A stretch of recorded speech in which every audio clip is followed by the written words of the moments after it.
And as they get ready to cut the ribbon, these are the faces on the front line, ordered to take their mask off. But they don't want Kyle Mills too close to this kind of gathering. That's almost illegal. So I gotta stay back, I gotta take a side shot. I can't take no front shot. Let me see if I can take a picture of the paparazzi that's here. You got Dr. Livingston Marshall, Towing Paparazzi. He liked that shot. He could go and call the bosses them, say, we did good. We had the Negroes down today, and they officially opened it. But Abaconians don't know about it. Dundastan Town Committee, I see the Chief Consular here, but you have all our law enforcement back there. But my constitutional right is being breached. I don't know who this white man is cutting the ribbon, trying to get that shot without getting locked up. All they want is a little photo op.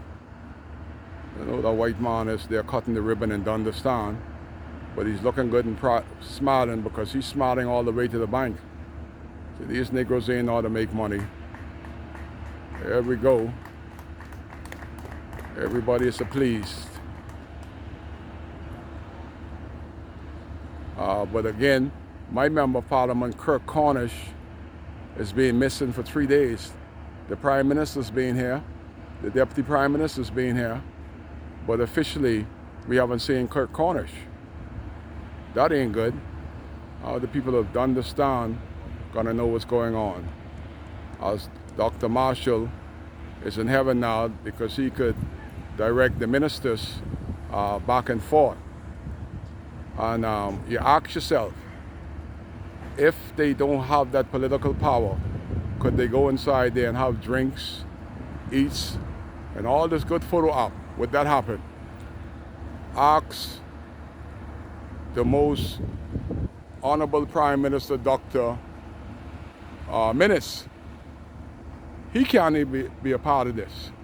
You understand how life goes? There goes on. She's in a glory. Everybody's there.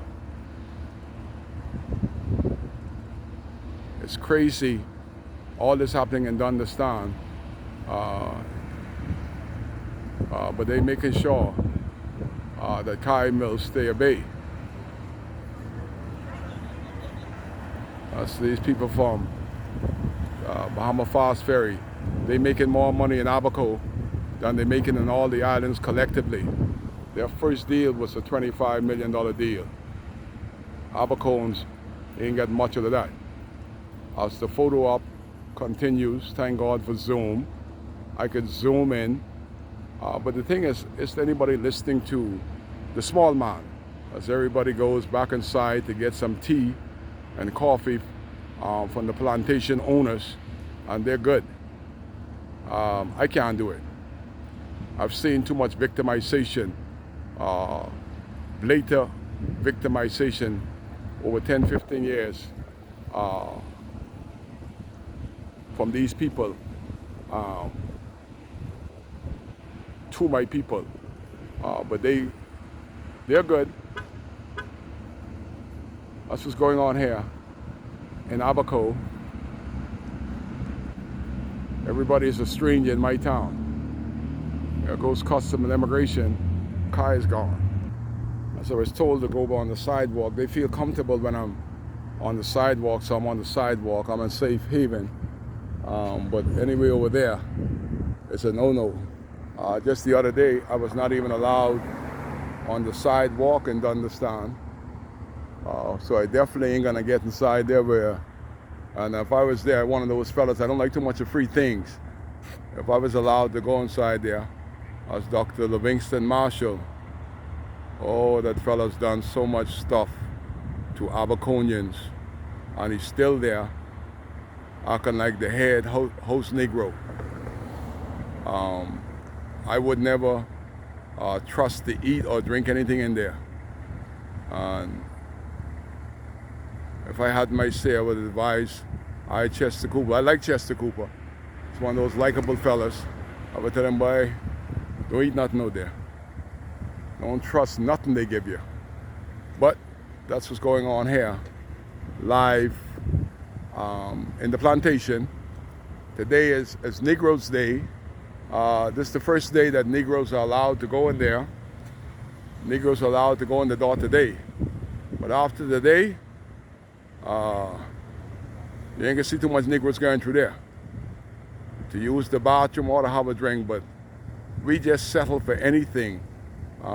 That's why I get in trouble, because I tell the true story. This has been open for months, but they're not allowed to go in there. But once you don't have that political clout, like Kai Mills, you're not allowed. Once we got plenty guns everywhere in the bushes to try to stop Kai from getting that shot. But luckily I got a little bit of zoom. I could zoom in on him as I doing like a good fella.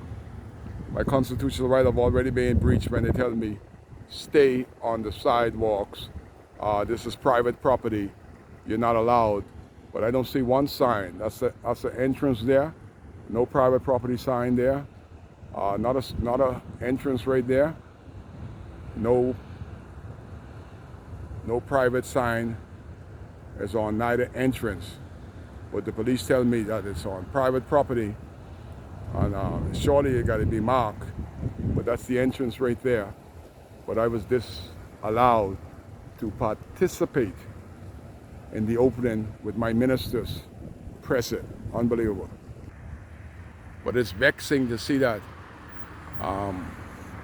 people that are not from here, the tourists, freely can move about and understand. Where I continue to take pictures of something what Chester Cooper ain't gonna see, the Minister of Transport ain't gonna see, whether they care or not.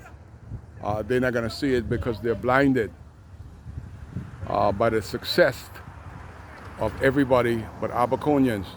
We're supposed to have a couple millionaires from Abaco if this project would have been done right. But everybody is benefiting besides Abaconians, while Kai is restricted to stay on the sidewalks. When people from Nassau, Freeport, everywhere is allowed to participate, Kai got to be a good Negro and stay on the sidewalk. And the sad thing about it is, since Hurricane, the people that you pay to protect and to serve you, they act more like criminals when they could take away from your constitutional right by disallowing you to move freely in your birthplace. He was ordered, he told me, not to have me come on property because it's illegal.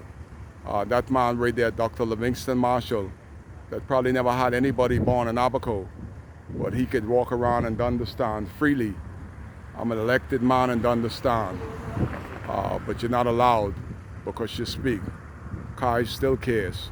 That's why I'm here. As the police, as always since Hurricane Dorian, became the enemy of Kai Mills and the people of Abaco, but Kai still cares.